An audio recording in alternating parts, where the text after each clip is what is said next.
আপনি সেই লোকটা? অবশ্যই অবশ্যই। ও বাবা রে, ভয়ানক অবস্থা। আসসালামু আলাইকুম। হেই ভাই বাদাগুলা, কি অবস্থা তোমার? অবশ্যই সালাম আলী উত্তরটা কিন্তু দিবে। তোমরা কি জানো আমাদের ওপো গেমিং ভাই ফেস রিভিল কিন্তু কইরা দিছি। বিশ্বাস না হইলে তোমরা আমার অবশ্যই ভিডিওগুলো দেখবা, দেখলে কিন্তু ওপো ভাইয়ের ফেসটা দেখতে পারবা অবশ্যই। আর ভিডিওটা কিন্তু শেষ পর্যন্ত দেখবা, দেখলে কিন্তু ওপো ভাইয়ের ফেসটাও দেখলা, ওপো ভাইয়ের কথাগুলো শুনবো। ইন্দোনেশিয়ার জাকার্তায় ফ্রি ফায়ার ওয়ার্ল্ড সিরিজে এসে এমন একজন বাংলাদেশি কন্টেন্ট ক্রিয়েটরকে পেয়ে গেছে যিনি কিনা গত 5 বছর যাবত কন্টেন্ট বানাচ্ছেন ই স্পোর্টস নিয়ে, ফ্রি ফায়ার নিয়ে, কিন্তু তার চেহারাটা কেউ দেখেনি। আজ আমি দেখেছি এবং আমি তাকে জোর করে নিয়ে এসেছি, বলেছি যে আজকে তোমাকে চেহারা দেখাতেই হবে এবং তার নামটা একটু পরে বলবো, কথা বলে নেই। কি অবস্থা, কেমন আছেন? আলহামদুলিল্লাহ ভালো। ভালো আছেন? আপনার চেহারা তো গত 5 বছর যাবত কন্টেন্ট বানাচ্ছেন, কেউ দেখেনি, আজকে দেখে ফেলছে, কেমন লাগছে?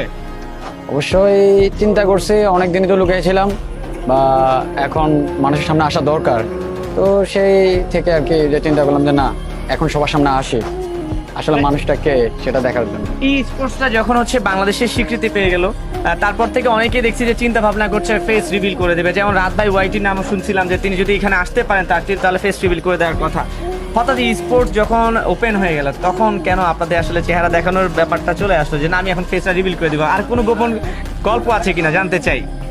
কারণ আমরা যত কন্টেন্ট ক্রিয়েটর আছে, আমরা সকলেই কিন্তু ট্রাই করতেছি আমরা স্পোর্টসটাকে সামনের দিকে এগিয়ে নেবো।